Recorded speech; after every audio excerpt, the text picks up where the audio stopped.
24 February रोजी ऐतिहासिक श्री शाहू खासबाग मैदानात दुपारी 2 वाजल्यापासून कुस्त्या होणार आहेत। या पहिल्या भव्य खासबाग केसरी मैदानाच्या लोगोचं अनावरण सोमवारी माजी आमदार मालोजीराजे छत्रपती यांच्या हस्ते आणि मान्यवरांच्या उपस्थितीत झालं।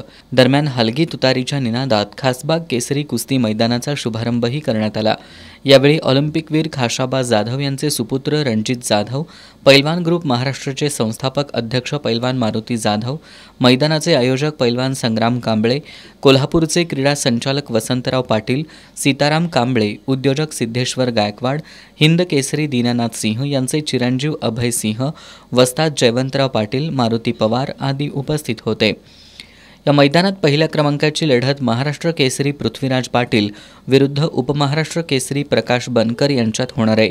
दुसऱ्या क्रमांकाची लढत महाराष्ट्र केसरी पैलवान बाला रफिक शेख विरुद्ध महान भारत केसरी पैलवान माऊली जमदाडे यांच्यात होईल, तर उपमहाराष्ट्र केसरी भारत मदने विरुद्ध उपमहाराष्ट्र केसरी संतोष दोरवड यांच्यात तिसऱ्या क्रमांकासाठी कुस्ती होणार आहे। याबरोबरच अन्य लहान मोठ्या गटातील 200 काटाजोड कुस्त्या होणार असल्याचं संयोजकांनी सांगितलं आहे।